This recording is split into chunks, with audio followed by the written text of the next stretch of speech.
Good day, kids. Our topic for this week is about measurement conversion. Before we start, let's have a short recap of our last week's topic. Noong nakaraang linggo, ang pinag-usapan natin ay ang Introduction to Measurement, wherein we discussed the non-standard and standard units of measurement. Also, we discussed how measurement evolved from the primitive to the latest system of measurement.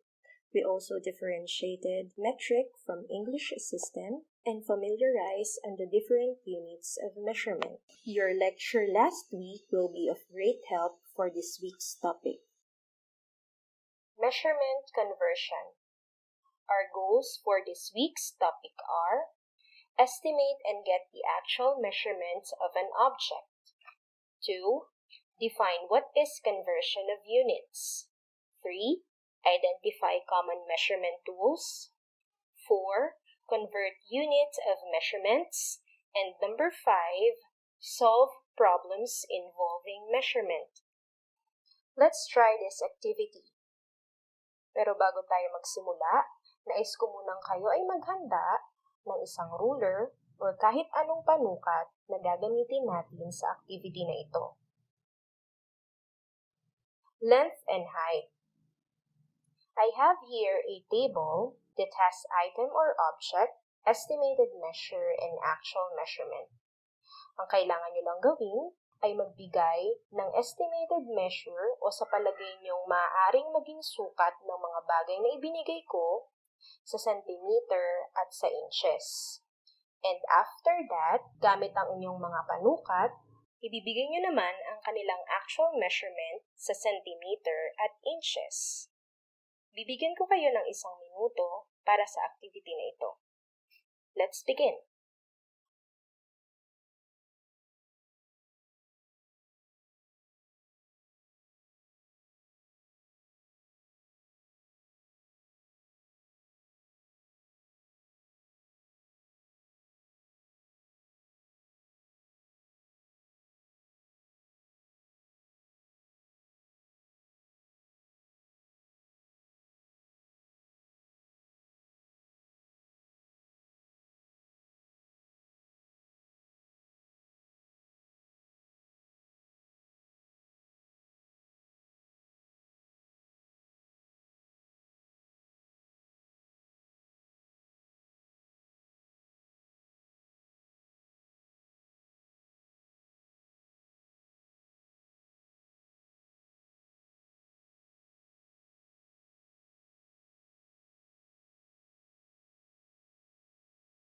What have you noticed on the estimated measure and the actual measurement you have? Are these measurements the same? Let's have the second activity, weight and mass. I have here a table with items and objects such as rice, jewelry, and a girl. The thing that we need to do is to select appropriate measuring tool for us to measure the following objects. What do you think is a measuring tool we can use to measure rice? Great job! The measuring tool that we can use for rice is the second picture. How about for the jewelry? Right. The last picture is the best measuring tool that we can use to measure jewelry. How about a girl? Very good. The first picture is the best measuring tool that we can use to measure a girl. Conversion of units. It is the process of converting or changing different units of measurement for the same quantity. O sa Filipino, ito ay ang paraan ng pagpapalit ng unit ng sukat patungo sa isa pang unit ng may kaparehas na laki, haba, taas, o bigat. We need conversion ratio and converting measurements. Ang conversion ratio ay mapag-aaralan natin sa mga susunod na slides. Common measurement tools for length and height. Ano kaya ang nasa unang larawan? Magaling! Ito ay metro. Ito ay ginagamit ng mga karpintero, inhinyero, o mga arkitekto sa pagsukat ng iba't ibang mga istruktura.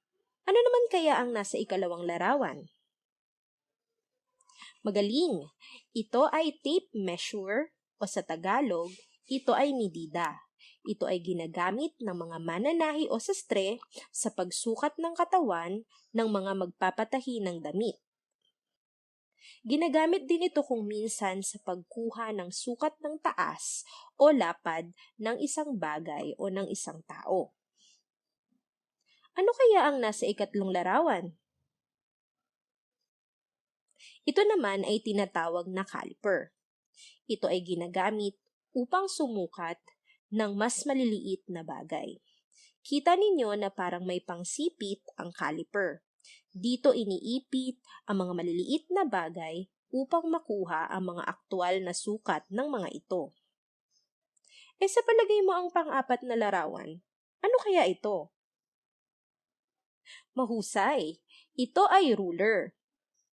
Ito ay karaniwang ginagamit ng mga estudyanteng kagaya nyo sa pagsukat ng mga guhit sa iba't ibang mga activities na ibinibigay ng inyong mga guro.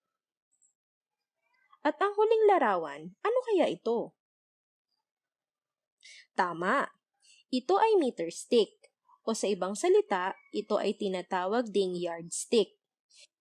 Ito ay ginagamit sa pagsukat ng taas at ng lapad ng mga bagay sa ating paligid. Dumako naman tayo sa mga susunod na larawan. Common measurement tools for weight and mass. Ano kayang bagay ang pwedeng sukatin ng unang larawan? Bigat ng tao ang pwedeng sukatin sa unang larawan. Ang ikalawang larawan kaya, saan natin madalas makita? Magaling! Ito ay madalas na makita natin na panimbang ng mga bagay sa palengke. Ang pangatlong larawan, pamilyar ba kayo dito?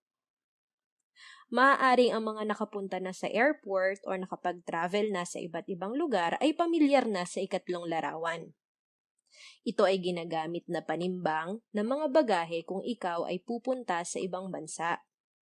Natural na makikita to sa mga airports. Ang pang-apat na larawan. Kitang-kita naman na ang pang-apat na larawan ay ginagamit upang makapagtimbang ng isang baby o ng isang sanggol. Ang huling larawan, saan mo kalimitang nakikita? Mahusay! Ang ikalimang larawan ay kalimitan ding nakikita sa mga palengke o sa mga pamilihan. Ang tawag dito ay digital weighing scale. May malalaki nito upang tumimbang ng mga malalaking bagay at meron din namang maliliit nito na maaaring tumimbang ng mga alahas o ng iba't iba pang mas maliliit na bagay. Common measurement tools for capacity and volume.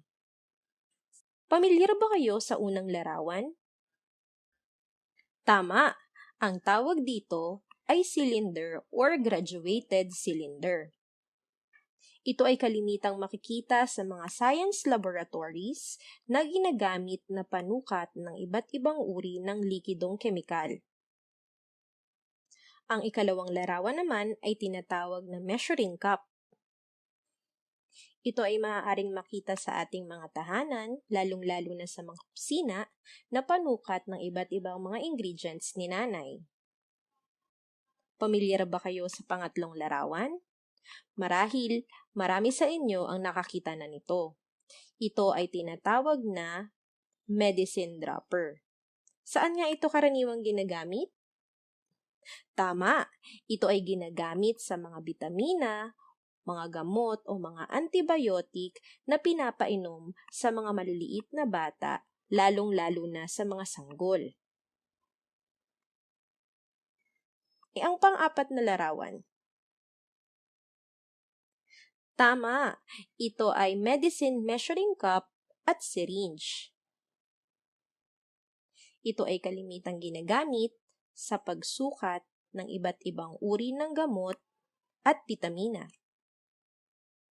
Ang huling larawan, pamilyar ba kayo? Magaling! Ang tawag dito ay measuring spoons. Ito din ay ginagamit upang sumukat ng iba't ibang ingredients. Ang mga larawang nabanggit ay may iba't iba pang mga gamit. Para sa iyong dagdag kaalaman, maaari kang mag-research tungkol sa mga ito. Metric System Converters. The following images are the converters that we can use in metric system. The first image is a converter for length. As you can see, we have the units from kilometer up to millimeter. The second image is the converter for mass and weight. As you can see, we also have the units here from kilogram to milligram. And the last image is the converter for volume and capacity. And we have the units from kiloliter to milliliter. The units located in the middle portion of these converters are what we called basic units of measurement, wherein in length we have meter, in mass and weight we have gram, and in volume and capacity we have liter. These converters will be able to help us to easily convert metric to metric systems. Let us have some examples. Convert 5,4321 hectometer to decimeter. To convert hectometer HM to decimeter DM, we need to count spaces from HM to DM and move the decimal point the same path as many spaces indicated in the converter. Ang una nating dapat gawin ay hanapin kung saan nakapwesto si HM at si DM. Kapag nahanap na natin sila, maaari na tayong magbilang ng ating spaces. Sa ating example, mula kay HM papunta kay DM ay mayroong 3 movement papunta sa kanan. Kaya ang ating decimal point sa pagitan ni 5 at 4 ay pupunta din ng 3 spaces papunta sa kanan. Kaya ang 5.4321 HM ay equivalent ni 5,432.1 decimeter. Ngayon naman, i-convert natin ang 1,200 mm to meter. To convert millimeter, mm, to meter, m, we need to count spaces from mm to m and move the decimal point the same path as many spaces indicated in the converter. Muli, hanapin natin kung saan nakalocate si mm at si m. Makikita natin na si millimeter o mm ay nasa dulong kanang bahagi ng ating converter at si m naman o meter ay nasa gitnang bahagi. Mula kay mm, magkakaroon tayo ng 3 movement papunta sa kaliwa. Kung mapapansin ninyo, walang decimal point si 1,200. Lagi nating tatandaan na ang whole number ay meron pa ding decimal point. Saan natin makikita ang decimal point ng whole number? Ito ay katabi ng pinakahuling digit nito. Mula sa dulo ng 0, tayo ay mag-move ng decimal point mula kanan papunta sa kaliwa. Kaya ang decimal point ay mapupunta sa pagitan ni 1 at 2. Ang 1,200 mm ay may katumbas na 1.200 meters or 1.2 meters. Maaari na nating tanggalin ang dalawang sobrang 0 dahil wala naman silang katabing ibang digit. Sa susunod na example naman tayo. Convert 7.95 kg to gram. Do not forget to count spaces for your decimal point movement. Muli, hanapin natin kung saan nakapwesto si kg at si g. Si kg ay nasa dulong kaliwang bahagi ng ating converter at si g naman ay matatagpuan natin sa gitnang bahagi. Mula kay kg, tayo ay bibilang ng 3 movement para makarating kay g. Kaya ang decimal point sa pagitan ni 7 at 9 ay magmumove din ng 3 spaces papunta sa kanan. We have space here, so we need to add 0 on its gram equivalent. Kaya ang equivalent ni 7.95 kg ay 7,950 grams. Nagdagdag lang tayo ng 0 para mapunan yung spaces na nawawala kanina. Punta tayo sa susunod na example. Convert 4,625 centigram to hectogram. Again, do not forget to count spaces for your decimal point movement. Hanapin muli natin kung saan ba nakapwesto si centigram, cg, at si hectogram or hg. Kapag na-locate na natin sila, maaari na tayong magbilang. Simula kay cg, tayo ay magmumove ng 4 na spaces mula sa kanan papunta sa kaliwa. Wala tayo ulit nakikitang decimal point kay 465. Tandaan, ang decimal point neto ay nasa tabi ng huling digit. Sa case natin, ito ay nasa tabi ni 5. Kaya mula kay 5, tayo ay magmumove ng 4 na spaces papunta sa kaliwa. We have space here, so we need to add 0 on its hectogram equivalent. Kaya si 465 centigram ay may equivalent na 0.0465 hectogram. Naglagay lang tayo ng 0 dun sa space sa tabi ni 4 kanina. Next example, convert 1.59 hectoliter to centiliter. Note, it is easier to convert measurement in metric system using metric converters. Muli hanapin natin kung saan ba nakapwesto si HL at si CL. Kapag na-locate na natin ito, maaari na tayong magbilang ng movement. Mula kay HL, meron tayong 4 na movement papunta sa kanan. Kaya ang decimal point sa pagitan ni 1 at 5 ay magmumove din ng 4 na ulit papunta sa kanan. We have spaces here, so we need to add zeros on its centiliter equivalent. Meron tayong 2 space sa tabi ni 9. Kaya si 1.59 centigram ay may equivalent na 15,900 centiliter. Pinunan muli natin yung spaces ng mga 0. Next example, convert 3,000 milliliter to liter. Hanapin muli natin si milliliter at si liter.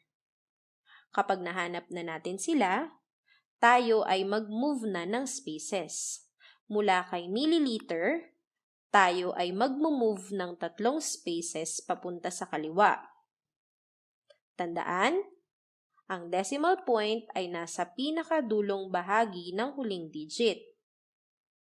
Kaya mula sa pinakadulong 0, tayo ay mag-move ng 3 decimal spaces papunta sa kaliwa. Ang equivalent ni 3,000 milliliter ay 3 liters. Maaari na din nating i-eliminate ang mga zeros sa tabi ni decimal point dahil wala naman itong iba pang digit na kasunod. English System Conversion. Let us convert 15 feet to yard. Tandaan natin na sa English System Conversion, kailangan natin ng conversion ratio. Sa ating example, ang gagamitin nating conversion ratio is 1 yard over 3 feet. Kung matatandaan ninyo, na-discuss natin nung nakaraang linggo ang iba't ibang mga conversion charts. And we discussed that in 1 yard, we have 3 feet. So we need to multiply the given measurement to our conversion ratio. But before we multiply, we need to remove common terms. Kung mapapansin ninyo, meron tayong 2 feet na nakikita sa ating screen. Ang isa ay katabi ni 15 at ang isa ay katabi ni 3. Kailangan nating i-eliminate ito para ma-convert natin ang measurement papunta sa yard. Kapag natanggal na natin, maaari na tayong mag-multiply. At ganito na dapat ang magiging itsura ng ating equation. Isisimplify natin siya at gagawing 15 times 1 yard divided by 3. So, 15 times 1 is equal to 15 over 3. And 15 divided by 3 is equal to 5. So, our final answer is 5 yards. So, 15 feet is equivalent to 5 yards. Next example. Let us convert 60 ounces to pound. So, again, we need to have our conversion ratio. And in this problem, we have 1 pound over 16 ounces as our conversion ratio. And the next thing that we need to do is to eliminate the common terms. Kailangan nating tanggalin yung mga ounces na unit para ma-convert natin si 60 ounce papunta kay pound. Pagkatapos nating ma-eliminate, ganito na ang magiging itsura ng ating equation. 60 times 1 pound over 16. 60 times 1 is 60 over 16. I-divide natin si 60 kay 16. Kaya ang magiging sagot ay 3.75 pound. 60 ounces is equal to 3.75 pound. Tandaan natin na kung sino yung hindi na-eliminate na unit, siya yung isusulat natin sa tabi ng ating final answer. Now, let's have English system to metric system. Maaari din tayong mag-convert mula sa English system units papunta sa metric system units. At ganun din naman sa metric system units papunta sa English system units. Ito ang ilan sa mga conversion na maaari nating gamitin. 1 inch is equal to 2.54 cm. 3.3 feet is equal to 1 meter. 2.2 pounds is equal to 1 kilogram, and 1 metric ton is equal to 1,000 kilogram.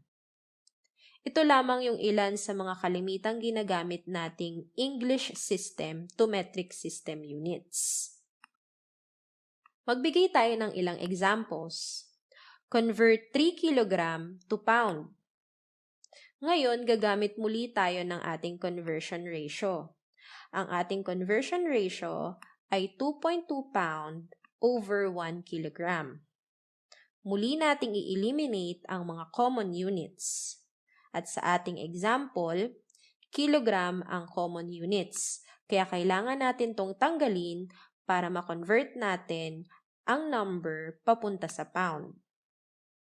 Pagkatapos nating ma-eliminate, ganito na ang magiging itsura ng ating equation. Maaari na tayong mag-multiply. 3 times 2.2 pound over 1. At ang ating magiging final answer ay 6.6 pounds. So, ang 3 kilograms ay equivalent din sa 6.6 pounds. Now, let's apply your learning in problem solving. My foot measures 9 inches. What is its equivalent in feet? Again, we will be using conversion ratio. Ang ating equation ay magiging 9 inches times 1 foot over 12 inches. Kailangan nating i-eliminate ang common terms. At ang common terms o unit sa ating equation ay inches. Kailangan nating tanggalin ito para ma-convert ang ating sagot papunta sa feet. Ganito na ang magiging itsura ng ating equation kapag natanggal ang unit. 9 times 1 foot over 12 inches. I-multiply natin si 9 kay 1. At ang magiging sagot ay 9 feet over 12. I-divide natin ngayon ang mga natirang number. 9 divided by 12 is equal to 0.75.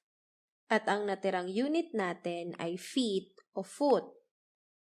Kaya ang 9 inches ay equivalent din sa 0.75 foot. Basahin at intindihin ang susunod na problem. Tignan at unawaing maigi kung paano kinonvert ang mga units.